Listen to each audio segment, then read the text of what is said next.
तो आज के इस प्यारे से सेशन में आप सभी का बहुत बहुत स्वागत है। तो आज देखिए हमारा जो 8 क्लास का जो न्यू बुक जो आया है उसका तीसरा चैप्टर, कौन सा चैप्टर?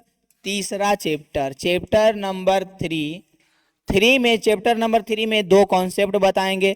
क्यों बताएंगे? ताकि 3.1 में आपको सहायता मिल सके बनाने में। समझ में आया? 3.1 एक्सरसाइज भी बनवाएंगे और साथ ही आपको यहाँ पे 2 महत्वपूर्ण तथ्य भी समझाएंगे। तो आपको एक चीज का ध्यान रखना है। क्या चीज का ध्यान रखना है? कि पहले जो बता रहे हैं उसको देख लीजिए अच्छा से, उसके बाद 3.1 एकदम खल्लास कर देंगे। क्या कर देंगे? खल्लास कर देंगे। कौन सा? 3.1 को। समझ में आया? 3.1 को। तो सबसे पहले देखिए, एक होता है उत्तल बहुभुज और एक होता है अवतल बहुभुज।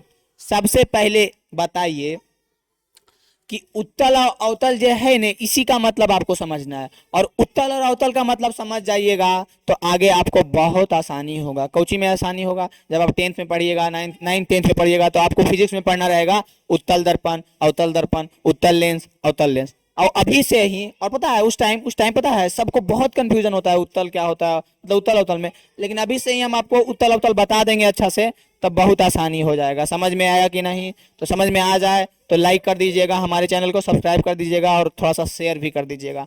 हम जो है पूरा का पूरा सारा जितना भी 8 क्लास का एनसीईआरटी बुक है उसका सॉल्यूशन मतलब करके वीडियो डाल चुके हैं। जिसको जरूरत है देख सकता है। 10th का भी, 9th का भी और 11th 12th का भी डालेंगे। तो यानी कि हमको सबसे पहले देखिए उत्तल बहुभुज क्या होता है, अवतल बहुभुज क्या होता है, जो समझिए। इतना जो देख रहे हैं ये सब है उत्तल बहुभुज। ये सब क्या है? उत्तल बहुभुज। और इतना जो देख रहे हैं ये सब है अवतल बहुभुज। तो कहिएगा खाली बोले से होगा, समझाइएगा तब ना मतलब उसका कि उत्तल अवतल होता क्या है। तो हम एक बात बताएं, हम नहीं आप खुद बताइएगा। सबसे पहले इसको पढ़िए, इसको पढ़िए। उत्तल, उत्तल बोलिए, बोलने की कोशिश कीजिए। कर रहे हैं कोशिश? हाँ कीजिए, बोलिए। उत्तल, उत्तल, उत्तल, उठल, उठल, उत्तल, उठल। यानी कि जहां भी उत्तल शब्द आएगा वहीं हो जाएगा उठल। यानी कि जिसका जो भी आकृति का, देखिए यहाँ पे उठल है, यहाँ पे उठल है, यहाँ पे उठल है, तो कहेंगे उत्तल बहुभुज। इसी प्रकार से दर्पण में पढ़ना रहेगा उत्तल दर्पण और अवतल दर्पण। ठीक है? तो जिसका इस प्रकार से उठल रहेगा, इधर उठल है ना, तो इसको कहेंगे उत्तल दर्पण, और धसल रहेगा तो इसको कहेंगे अवतल दर्पण। समझ में आया? तो ये अभी इसको आपको प्रेशर नहीं लेना है, अभी इसको समझना है। इधर जितना आकृति है सब में देखिए कहीं ना कहीं कोनिया उठल है, तो बोलिएगा बिल्कुल उठा हुआ है। तो इसी को कहते हैं उत्तल बहुभुज। क्या कहते हैं? उत्तल। जहां पे आपको उठल दिख जाएगा इसी को कहेंगे उत्तल बहुभुज। जहां पे आपको उठल दिख जाएगा इसी को कहेंगे उत्तल बहुभुज। जहां पे आपको उठल दिख जाएगा इसी को कहेंगे उत्तल बहुभुज। उम्मीद करते हैं ये चीज आपको आपके दिमाग में सेट हो गया होगा। उसके बाद है अवतल बहुभुज। क्या है? अवतल। अवतल में देखिए सब में कहीं ना कहीं धसल है ना, धसल। तो धसल यानी अवतल, उठल यानी उत्तल। चाहे कोई भी आकृति अब दे देगा आपको और कहेगा बताओ जी उत्तल है कि अवतल, तो फटाक से बता दीजिएगा। देखिएगा कि सब उठल है तो कहिएगा उत्तल है, कहिएगा उठल है तो कहिएगा उत्तल है। चित्र में देखिएगा उठल है तो कहिएगा उत्तल है, और चित्र में देखिएगा धसल है तो कहिएगा अवतल है। यानी सिर्फ आपको ये चीज याद रखना है कि जहां पे उठल है उसको कहेंगे उत्तल बहुभुज। क्या कहेंगे? उत्तल बहुभुज कहेंगे। जहां पे उठल है उसको क्या कहेंगे? उत्तल बहुभुज कहेंगे। ये चीज आपको याद रहेगा कि नहीं? ये चीज आपको याद रहेगा कि नहीं? फटाक से बताइए, बताइए याद रहेगा कि नहीं? और जहां पे देखिएगा धसल है इसको क्या कहेंगे? अवतल बहुभुज। उम्मीद करते हैं आपको क्लियर हो गया होगा। इसको बना लीजिएगा, फटाफट लिख लीजिएगा। समझ में आया? एक बार रिपीट कर देते हैं। ये सारे चित्र में देखिए सब जगह पे उठल है, उत्तल, उत्तल बहुभुज। ये धसल है तो अवतल बहुभुज। लिख देते हैं, प्यार से आप लोग भी लिख लीजिएगा, उत्तल बहुभुज। और इसको कहते हैं अवतल बहु, ये बहु नहीं समझ लीजिएगा आप, बहुभुज। उत्तल बहुभुज और अवतल बहुभुज। समझ में आ गया होगा? बताइए समझ में आया कि नहीं? अब जो है इसके बाद अगला क्या कॉन्सेप्ट है जो बताते हैं, उसके बाद हम चैप्टर की ओर बढ़ेंगे, चैप्टर को सॉल्व करेंगे। देखिए अगला क्या कॉन्सेप्ट आ गया, लगता है ढेर आगे आ गया जी। पीछे जाओ, पीछे जाओ, पीछे जाओ, पीछे पीछे पीछे पीछे हो जाइए, पीछे हो जाइए और पीछे होइए। हाँ ये तो बता दिए, अब आगे हो जाइए, हो जाइए आगे। देखिए अब पढ़ना है सम बहुभुज और विषम बहुभुज। सम बहुभुज और विषम बहुभुज। यहाँ पे देखिए सम बहुभुज दिया हुआ, यहाँ पे देखिए विषम बहुभुज दिया। तो भले ऐसे बोले खाली होगा, बताइए तो होता क्या है। तो देख सुनिए, सम बहुभुज उसको कहते हैं, सम बहुभुज उसको कहते हैं जिसका जिसका सभी कोण बराबर हो और सभी भुजा बराबर हो। दिमाग में हटाइए, हटाइए, हटाइए। जिसका सभी कोण, देखिए इसका, देखिए ये वर्ग है, इसका सब कोण बराबर है 90 डिग्री और सब भुजा भी बराबर, ये क्या है, वर्ग है, तो इसको कहते हैं समबाहुभुज। जिसका सभी भुजा बराबर हो, सभी कोण बराबर हो, उसको समबाहुभुज। जिसका एकादुगो भुजा कोण बराबर है और भुज में बराबर नहीं, देखो इसका सब कोण बराबर है ना, लेकिन भुजा बराबर है सब नहीं है, तो ये आयत है ना, यानी कि क्या हो जाएगा, विषम बहुभुज। सिंपल सा थ्योरी है, एक वर्ड का थ्योरी है, आपको दिमाग में अटा के रखना है। क्या अटा के रखना है कि अगर सब भुजा सब भुजा बराबर है और सब कोण बराबर है, तो उसको कहेंगे समबाहुभुज, बहुभुज, रेगुलर पॉलीगॉन्स। क्या कहते हैं उसको इंग्लिश में, रेगुलर पॉलीगॉन्स। और अगर सब भुजा बराबर है और कोण नहीं बराबर है तो नहीं होगा, या फिर सब कोण बराबर है और भुजा नहीं बराबर है तो वो समबाहुभुज नहीं होगा। बताइए कोई दिक्कत होगा? यानी कि अब आपको याद रखना है, रेगुलर पॉलीगॉन्स किसको कहेंगे, तो जिसका सब भुजा और सब कोण बराबर है। और इरेगुलर पॉलीगॉन्स किसको कहेंगे, जिसका भुजा बराबर है, कोण बराबर, मतलब कि बराबर नहीं है, चाहे दोनों में से। जैसे कि देखो इसमें क्या है, इसमें देखिएगा तो इसमें एक कोण 90 डिग्री, ना भुजा बराबर ना कोण बराबर, ये तो हो गया कोची विषम बहुभुज। इसमें देखिएगा तो कोण तो बराबर है बउआ, कोण तो बराबर है, लेकिन भुजवा देखो ना, ये दोनों बराबर है और ये दोनों बराबर नहीं है, मतलब दो को बराबर, सब बराबर है, यानी ये भी नहीं होगा समबाहुभुज, तो विषम हो जाएगा। अब ये इसको भी देखिए तो यानी ये वाला भुजवा बराबर है, अच्छा ये हो वाला एक बराबर है, अच्छा कोई बात नहीं, ई कोण बराबर है, ई कोण बराबर, सभी आपस में बराबर है ना, इतनी तो देखना है, सभी आपस में बराबर है नहीं, बराबर सब आपस में नहीं बराबर है, तो ये नहीं होगा, ये हो जाएगा विषम बहुभुज, इरेगुलर पॉलीगॉन्स। इसको भी देखिए, ये कोण ये वाला भुजा बराबर है, ये वाला कोण बराबर, अब बाकी सब ना, तो ये हो जाएगा विषम बहुभुज। एकदम एक पॉइंट ध्यान में रखिए। अब इसमें देखिए सब कोण बराबर सब भुजा बराबर, सब कोण बराबर सब भुजा बराबर, सब कोण बराबर सब सिंपल सा तो बात है कि सब कोण बराबर सब भुजा बराबर उसको कहते हैं समबाहुभुज। और सब कोण बराबर भुजा नहीं बराबर, मतलब कुछ जैसे तैसे देखो तो एक भुजा बराबर कोना नहीं, कोना बराबर भुजवा नहीं, तो ये हो जाएगा विषम बहुभुज। बताओ तो समझ में आई ले? समझ में आ गया होगा आप लोगों को, उम्मीद करते हैं समझ में आ गया होगा। यानी कि अब दिमाग में अटा के रखना है, क्या अटा के रखना है कि जिसका किसका सब कोण सब भुजा बराबर उसको समबाहुभुज। सिंपल सा पॉइंट है, जिसका सब कोण सब भुजा बराबर उसको समबाहुभुज, जिसका सब कोण सब भुजा बराबर उसको समबाहुभुज, बाकी नहीं बराबर तो विषमबाहुभुज। बताओ तो ये दो चीजें पढ़ाई लिए, याद हो जाएगा कि नहीं, इसको लिख लीजिएगा, याद रहेगा कि नहीं, याद रहेगा कि नहीं। अब पूछेंगे वर्ग क्या है, यहाँ पे देखिए वर्ग, तो कहिएगा समबाहुभुज। पूछेंगे आयत क्या है, तो कहिएगा विषम बहुभुज। समझ में आया कि नहीं बताइए तो, समझ में आया कि नहीं। ये जो है समबाहु त्रिभुज है, ये क्या है, समबाहु त्रिभुज, इसका सब भुजा बराबर। एक बार इसको भी पढ़ देते हैं। एक समबाहुभुज समभुज तथा समकोणिक होता है। उदाहरण, एक वर्ग भुजाएं तथा कोण बराबर माप के होते हैं, इसलिए एक एक समबाहुभुज एक आयत समकोणिक तो होता है, परंतु समभुज नहीं होता है। क्या एक आयत एक समभुज है? क्या एक समभुज त्रिभुज एक समबाहुभुज है? क्यों? देखिए मतलब कि वही क्वेश्चन अगर लिखल है तो अगर और टेंशन नहीं लेना, खाली जे बताइए जो याद रखना है। कुछ याद रखना है कि अगर सब कोण और सब भुजा बराबर तो समबाहुभुज और नहीं बराबर तो विषम बहुभुज। बोलिए तो समझ में आ रहा है कि नहीं। अब बढ़ते हैं, देखिए हम एक्सरसाइज की ओर। अब किधर बढ़ते हैं? एक्सरसाइज में क्या क्वेश्चन है, देखिए हम फोड़ के मारिए। एक्सरसाइज में जो क्वेश्चन है उसको फोड़ के मारिए उसको। कह रहा है प्रश्नावली 3.1 में, किसमें प्रश्न, भाग गया जी, आओ जी, भाग गया, पकड़ के लाइए उसको। देखिए भाग जाता है, इसको पकड़ के लाना पड़ता है, समझ रहे हैं। ऐसे ही आप लोग भी नहीं पढ़ते होंगे तो पकड़ के लाया जाता होगा। बचपन में याद होगा कि जब जाते होंगे स्कूल पढ़ने के लिए, पढ़ने में नहीं जाते होंगे तो पापा मम्मी पकड़ के एकदम ले जाते होंगे, रगेद के ले जाते थे ना, वैसे इसको भी पकड़ के लाना पड़ता है। प्रश्नावली 3.1 में देखिए कह रहा है, यहाँ कुछ आकृतियां दी गई है, 1 2 3 4 5 6 7 8, और बताना है कि कौन साधारण वक्र है, कौन साधारण बंद वक्र है, कौन बहुभुज है, कौन उत्तल बहुभुज है, कौन अवतल बहुभुज है। देखिए यानी कि यहाँ पे देखिए आपको बताते हैं, यहाँ पे आपको अवतल और उत्तल तो आराम से समझाएं, पीछे तो समझ में आ जाएगा, लेकिन ये तीनों का है भैया, तो ये तीनों का है बताते हैं। सबसे पहले देखिए आप समझिए, सबसे पहले कि इसका मतलब, इस बहुभुज का मतलब क्या होता है। बहुभुज का मतलब होता है जिसमें, जिस आकृति में आपको एक से अधिक भुजा दिख जाएगा उसको कहिएगा वो बहुभुज है। सिंपल बात है, जिस आकृति में आपको एक से अधिक भुजा दिख जाएगा उसको क्या कहिएगा, बहुभुज है। याद रहेगा, जिस आकृति में आपको एक से अधिक भुजा दिख जाएगा उसको क्या कहिएगा, बहुभुज कहिएगा, याद रहेगा। अब बहुभुज का मतलब समझ गए। अब देखिए साधारण वक्र और साधारण बंद वक्र, देखिए क्या होता है। साधारण वक्र क्या, यहाँ पे कुछ आकृति इस प्रकार से दिया गया है और ये दिया गया है, और सबसे पहले अब उसके बाद क्या पूछ रहा है, साधारण वक्र।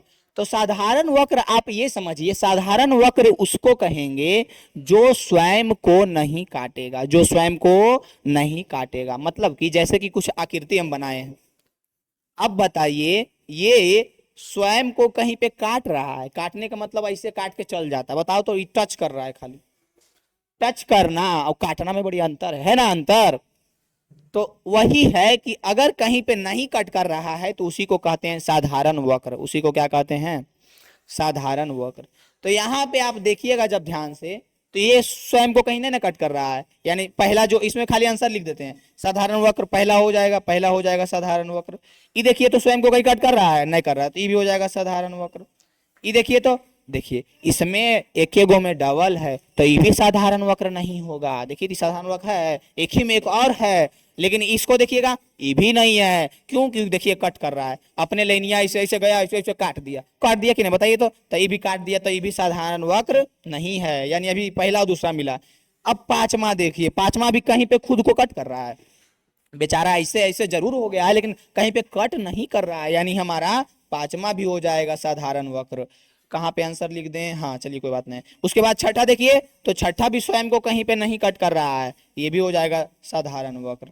और ये एक सिंपल सा मीनिंग ये भी आप समझ सकते हैं साधारण वक्र का, कि जिसमें क्या होता है कि ज्यादा टेढ़, मतलब कि इस प्रकार से बनाया हुआ रहेगा कि ज्यादा उसमें खाली स्थान एक ही रहेगा, एक के अलावा। जैसे अभी एग्जाम्पल से देते हैं, इसमें कितना है, एक ही बॉक्स है, एक के अलावा है, एक ही बॉक्स है, एक ही बॉक्स है, एक ही बॉक्स है, एक ही बॉक्स है, इसमें देखिए एक बॉक्स से अधिक है।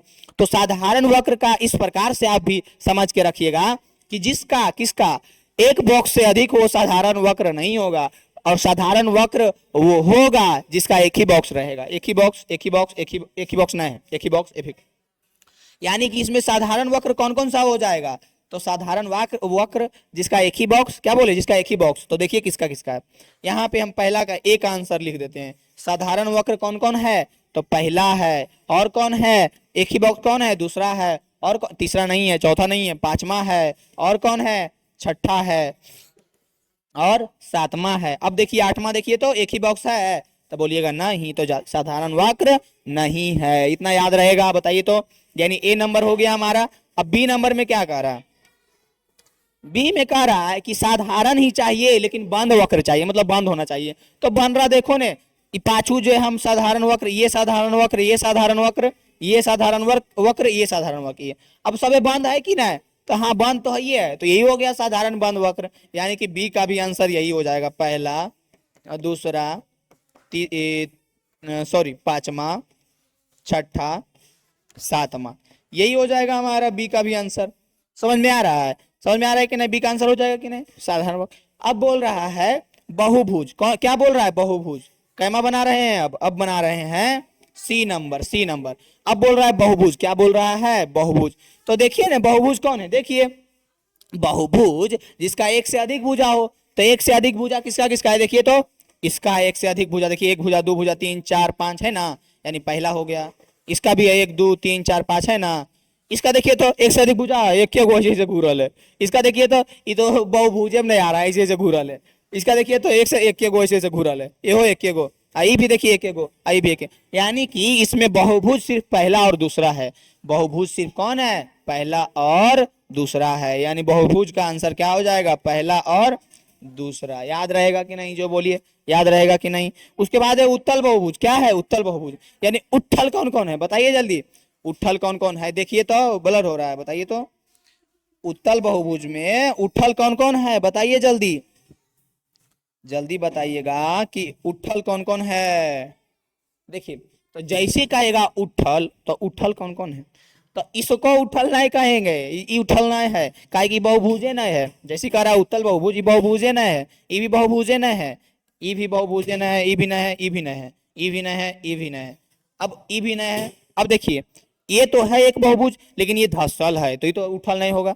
आई देखिए है उत्थल है जी, नहीं उत्थल है, नहीं, यानी कि उत्तल बहुभुज में आंसर क्या हो जाएगा, तो आंसर हो जाएगा दूसरा। होगा कि नहीं बताइए फटाक से बताइए, होगा कि नहीं, तो बोलिएगा बिल्कुल होगा। अब आ गया है अवतल बहुभुज, अब कौन आ गया है, अवतल बहुभुज। उत्तल में कौन सा आंसर हो गया, दूसरा, बताइए तो। अब सबसे पहले याद कीजिए उत्तल और अवतल हम क्या बताए थे, याद कीजिए कि जिसका उठल रहेगा उसको उत्तल बहुभुज और उठल नहीं रहेगा तो उसको क्या कहेंगे, अवतल बहुभुज। तो देखिए पहला का उठल नहीं न है, धसल है ने, तो पहला हो जाएगा अवतल बहुभुज। और कोनो देखिए तो और देखिए तो ये तो है नहीं, ये तो है नहीं। देखिए एक तरह से इसको भी मान सकते हैं कि क्या है, अवतल बहुभुज है। कहिएगा का है, धसल है ने, अब बहुत सारा भुजा है ने, लेकिन यही बोल देगा साधारण वक्र तो साधारण नहीं है, लेकिन ये अवतल है। इसको रखिएगा तो ठीक, नहीं रखिएगा तो ठीक। समझ में आया, बताइए यहाँ तक समझ में आया? यानी कि आपका आंसर ऐसा ही करना है, बस आपको क्या करना है, साधारण वक्र लिखना है। साधारण वक्र पहला ई जो है ना उसको चित्र बना लेना है, फिर साधारण बंद वक्र लिखना है और जो है ना उसका चित्र बना लेना है, फिर बहुभुज लिखना है और बहुभुज जो है उसका चित्र बना लेना है, फिर उत्तल बहुभुज लिखना है, उत्तल बहुभुज दूसरा है ना उसका चित्र बना लेना है, फिर क्या करना है, अवतल बहुभुज लिखना है, लिख दीजिएगा और फिर जो है उसका चित्र बना लीजिएगा। बस इस प्रकार से आसानी से हो जाएगा। होगा या नहीं बताइए तो? 3.1 में क्वेश्चन है बउआ नई का बुकवा में, बस ये पहला है, एक और क्वेश्चन है, बस बात खत्म। अब इसके बाद देखिए क्या है, इसके बाद है अगला कहाँ गया जी, देखिए इसके बाद आगे क्या है जो देखिए इसी का एक और क्वेश्चन है लास्ट। कह रहा है कि समबहुभुज क्या है जो बताइए, फिर से ही चल जाएगा देख लीजिएगा। सबसे पहले कह रहा है कि समबहुभुज क्या है जो बताइए और एक समबहुभुज का नाम बताइए और उसके बाद ये 3 गो चीज बनावे कर रहा है, ठीक ने। तो सबसे पहले देखिए आपको बताना है कि समबहुभुज है क्या। समबहुभुज देखिए तो आपको पीछे ही हम बताए हैं कि समबहुभुज किसको कहते हैं, तो जिसका कोण और भुजा दोनों बराबर, सम नहीं तो विषम, रेगुलर हीरो तो हम बताए ना अभी कि जिसका सब भुजा बराबर और कोनों सब बराबर उसी को कहेंगे समबहुभुज। तो इसको कैसे लिखेंगे, समबहुभुज किसको कहते हैं, तो वैसा बहुभुज जिसके सभी कोण आपस में बराबर हो तथा सभी भुजा, तो अच्छा से लिख देते हैं, वैसा बहुभुज जिसका सभी कोण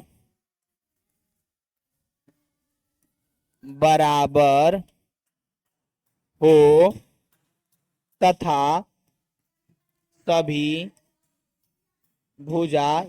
सभी भुजा बराबर हो। देखिए तो आसानी से लिख दिए, वैसा बहुभुज जिसका, अच्छा बराबर मिटा गया ना, बराबर बउआ थोड़ा इधर आ जाओ सोना इधर, बराबर बराबर अब दिख रहा है, हाँ दिख रहा है।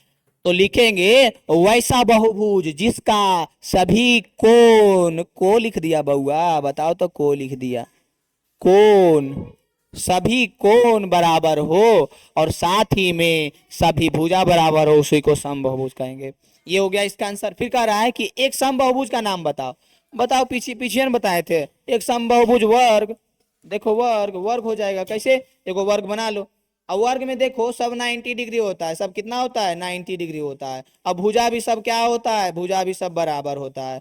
वर्ग का नाम चित्र बना देना, लिख लेना कि एक समबहुभुज हम वर्ग लिखे हैं और उसका चित्र बना देना, हो गया बात खत्म। हो गया कि नहीं बात खत्म, बताओ तो, ये लिख देना, ये लिख देना। अब कह रहा है 3 भुजाएं, देखो 3 भुजाएं का पारिये, क्या पारिये, एक समबहुभुज नाम बताइए। तो ये तो हम रेंडमली बता दिए ने कि वर्ग, लेकिन अब उसमें सिचुएशन लगा दिया है, क्या लगा दिया है कि 3 भुजा वाला बताओ, 3 भुजा वाला ऐसा बहुभुज बताओ जो समबहुभुज हो। तो 3 भुजा वाला बता दीजिएगा, 3 भुजा वाला क्या बताइएगा, तरीके दिख रहा है ना जी कैसे लिखा जाता है। तो 3 भुजा वाला आसानी से नहीं बता दीजिएगा, बताइए तो। त्रिभुज जब सब भुजा बराबर होता है, देखिए आराम से बना दीजिएगा, ऐसे ऐसे ऐसे। अब देखिए आप याद कीजिए क्या कि समबाहु त्रिभुज, कौन सा त्रिभुज, समबाहु त्रिभुज, समबाहु त्रिभुज के सब भुजा बराबर और सब कोण बराबर 60-60 डिग्री। तो यानी कि 3 गो भुजा है जे हो बराबर और सब कोणों बराबर, सब कोणों बराबर, समबाहु त्रिभुज। पहला 3 भुजा वाला कौन सा उदाहरण दिए, समबाहु त्रिभुज। फिर कह रहा है 4 भुजा वाला, तभी न बताए थे वर्गवा, 4 भुजा वाला क्या हो जाएगा, वर्ग हो जाएगा। 1 भुजा 2 भुजा 3 भुजा 4 भुजा। देखिए वर्ग अच्छा से नहीं बन रहा है, आप लोग वर्ग बनाइएगा अच्छा से, समझे, वर्ग अच्छा से बनाइएगा। आयत बन गया जी, बताइए तो। देखिए ई 90 डिग्री 90 डिग्री 90 डिग्री 90 डिग्री, ई बराबर ई बराबर ई बराबर सब बराबर। चार भुजा वाला को लिख दिए, बताइए तो किस क्या नाम रहेगा, बताइए तो, बताइए तो। अब देखिए कह रहा है छह भुजाएं वाला समबाहुभुज, ये सब क्या लिख रहे हैं, ये सब समबाहुभुज लिख रहे हैं। तीन भुजा वाला, चार भुजा वाला, और उसके बाद लिखेंगे छह भुजा वाला। तो छह भुजा वाला षटभुज एक होता है, कौन होता है, षटभुज। छह भुजा वाला कौन होता है जी, तो कहिएगा कि सम षटभुज होता है। सम षटभुज क्या होता है, सम षटभुज। अब सम षटभुज क्या होता है, ऐसे बराबर एक भुजा, दो भुजा, तीन, चार, पाँच, पाँच। देखिए देखिए गड़बड़ा रहा है, सम षटभुज पारना इतना आसान नहीं है बउआ, देखो कैसे पारना। एक, दो, तीन, चार, पाँच, छः। एक, दो, तीन, चार, पाँच, छः हुआ। इस सम षटभुज में क्या होता है, छह भुजा क्या होता है बराबर। एक बार फिर से बना देते हैं आपके लिए। एक, दो, तीन, चार, पाँच, छः। अब इसको इस प्रकार से आपको बनाना है कि छह भुजा बराबर हो। इसको इस प्रकार से बनाना है कि आपका छह भुजा क्या हो, बराबर हो। इसी को कहते हैं, इसी को क्या कहते हैं, सम षटभुज। इसका सभी कोण भी क्या होता है, इसका सभी कोण भी बराबर होता है। इसी को क्या कहते हैं, इसी को कहते हैं, देखिए छह को हुआ जी, एक, दो, तीन, चार, पाँच, छः। एक, दो, तीन, चार, पाँच, छः हुआ ना, छह गो। यही हो गया सम षटभुज। इसी को क्या कहते हैं, सम षटभुज। षटभुज मानना छो गो, एगो, दो गो, तीन गो, चार गो, पांच गो, छह गो। बताइए तो कंप्लीट हुआ कि नहीं। यहाँ से हमारा 3.1 पूरा कंप्लीट हो चुका है। उसका टॉपिक भी आपको बता दिए। उम्मीद करते हैं आपको समझ में आया होगा, हेल्प मिला होगा। तो अगर आपको समझ में आया होगा तो थोड़ा सा हमारा हेल्प करना है कि अमित गौरव एडुकेशन चैनल को शेयर कर देना है। अगर कोई पढ़ने वाले हैं 8, 9, 10, 11 तो उन तक जरूर पहुँचा दीजिएगा, ठीक है। और आपको अच्छा लगेगा जरूर पहुँचा दीजिएगा, और नहीं लगेगा तो नहीं पहुंचाइएगा, और क्या। तो ये हमारा हो गया, दूसरा बन गया, पहला बन गया, 3.1 बन गया। अब आगे का वीडियो देख लीजिए 3.2 का।